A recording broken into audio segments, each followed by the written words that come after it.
Bienvenue à toutes et à tous dans cette nouvelle édition. On est ensemble pendant 8 minutes pour faire le point sur toute l'actualité de la région, tout ce qui se passe près de chez vous. Et vous le savez sûrement, ce jeudi c'est la Saint-Valentin. Si vous n'avez pas encore tout prévu, eh bien voici peut-être une idée sortie, originale, qui pourrait vous sauver la vie ce jeudi soir. Direction la villa Marguerite-Yourcenar à Saint-Jean-Scapelle. Au programme, à partir de 19h, des lectures de textes érotiques, des expositions et des rencontres avec les auteurs. L'opportunité aussi de découvrir cette maison qui accueille des écrivains en résidence depuis 1997, mais qui n'ouvre que très peu ses portes au public. L'entrée est libre, mais se fait sur réservation par téléphone. Portrait de cette Saint-Valentin érotique et de ce lieu d'exception avec Idil Gunay. Pour la première fois à l'occasion de la Saint-Valentin, la villa départementale Marguerite-Yourcenar ouvre ses portes au public. C'est ici, dans les Flandres, que la romancière a passé les 10 premières années de sa vie avant de partir pour les États-Unis et de voyager à travers le monde.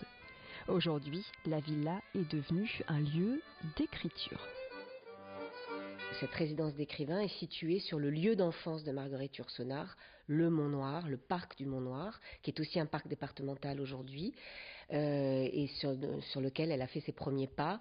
Mais malheureusement, la maison, enfin le château des Créancourt, dans lequel elle a vécu, a été démoli pendant la guerre de 14-18. Et ça a été fondamental dans ses engagements de citoyenne et d'écrivaine également.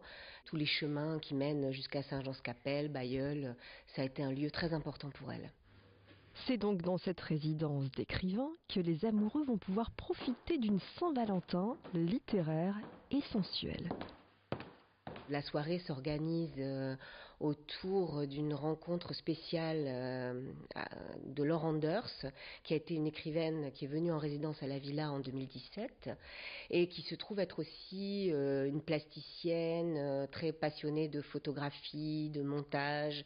Donc nous accueillons son exposition et elle fera également des lectures de deux textes à elle, d'extraits de textes, donc Animal et Sans ligne à un amant, qui est un petit recueil poétique de mots doux destinés à son amant. Ces lectures se dérouleront notamment dans les chambres de la villa, sur fond d'accordéon et de cornemuse, puisque la soirée se poursuivra en musique. Allez, on parle maintenant de l'actualité de cette réforme du permis de conduire étudiée par le gouvernement depuis maintenant plusieurs mois. Un permis jugé trop cher, environ 1 500 € en moyenne, ou trop élitiste, permis qui devrait donc évoluer. Aujourd'hui, seules quelques informations sont publiques quant à cette réforme. Par exemple, on sait que l'âge devrait être abaissé à 17 ans contre 18 aujourd'hui, où il y aurait une prise en charge totale pour les personnes en service civique ou en service national universel. Ces dernières années, le nombre de personnes inscrites dans des auto-écoles traditionnelles a chuté. De plus en plus de personnes se tournent vers les services de code par Internet ou les plateformes. Moins cher, une amplitude horaire plus importante, les auto-écoles ont une sérieuse concurrente, mais des économies qui ont aussi leurs inconvénients, comme par exemple des moniteurs qui changent très souvent, ou une partie administrative à faire par le candidat qui est souvent compliquée à gérer. Les auto-écoles qui craignent donc d'être les grandes oubliées de cette réforme. En début de semaine, plusieurs d'entre elles ont manifesté un peu partout en France. Alors pour en parler, Louis Caillé a rencontré Delphine François, secrétaire d'une auto-école de la région. On l'écoute tout de suite. Dans un premier temps, je veux dire inquiétude, beaucoup d'inquiétude pour l'ensemble de la profession. On ne sait absolument pas où on va.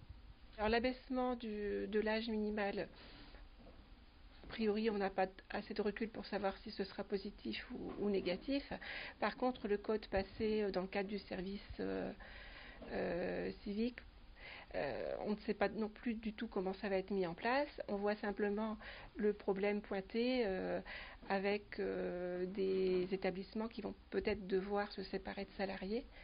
Si le code est passé uniquement dans le cadre du service civique, vous avez toute une partie du travail des auto-écoles classiques qui sera détournée, quoi. Consommation et alimentation. Maintenant, vous connaissez sûrement les régimes végétariens ou encore véganes, un mode d'alimentation très strict. Mais connaissez-vous les flexitariens, un nouveau mouvement qui consiste, lui, à modérer sa consommation de viande sans se l'interdire, comme les autres cités plus tôt. Enregistré dans le dictionnaire en 2017, ce mode séduit de plus en plus d'adeptes et permet une prise de conscience. Il empêche en fait une consommation excessive de viande qui est mauvaise pour la santé, et la surproduction de viande, elle, est mauvaise pour l'environnement. Alors, pour parler des avantages de cette pratique, notamment pour les sportifs, Lucille Constant est allée interroger Frédéric Maton, médecin du sport à la cellule d'optimisation des performances du CREPS. Je vous propose tout de suite de l'écouter. Si on ne s'interdit pas un aliment particulier, normalement on ne devrait pas avoir de carence si on a un régime équilibré. Même chez le sportif à haut niveau de pratique, qui est flexitarien, ça ne pose aucun problème. Même à la rigueur chez le sportif à haut niveau de pratique qui est végétarien, ça ne pose aucun problème, puisqu'il y a une diversification des apports en protéines, encore une fois avec des aliments issus des animaux, comme les œufs, et ça ne pose aucune carence. Alors le mode vegan a un impact bien plus important, puisque là on se prive de toute protéine d'origine animale, et chez les sportifs, on a remarqué que ça pouvait être à l'origine de carences. D'ailleurs, chez les sportifs à haut niveau de pratique, on est obligé de les complémenter parce qu'il y a des carences. Donc être vegan et sportif, ça peut poser problème dans sa pratique, ça peut causer des carences, alors que être sportif et végétarien ou alors sportif flexitarien, ça ne pose aucun problème. Et puis l'actualité de la région, en bref, avant de se quitter. Il devait être jugé pour agression sexuelle sur mineur dans un mois. Thierry Fernandez, l'entraîneur du club de rugby d'Armentières, est décédé en fin de semaine dernière. Le quinquagénaire s'était plaint de douleurs dans la poitrine à son travail. Il serait rentré chez lui et a été retrouvé inanimé le lendemain à son domicile.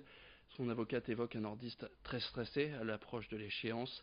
Il avait déjà fait plusieurs jours de détention provisoire après des auditions en 2016 et avait été libéré sous contrôle judiciaire. Il habitait à une centaine de kilomètres du secteur. Le nordiste encourait jusqu'à 10 ans de prison ferme. C'est la fin de cette édition. Merci à toutes et à tous de l'avoir suivi. Tout de suite, la météo.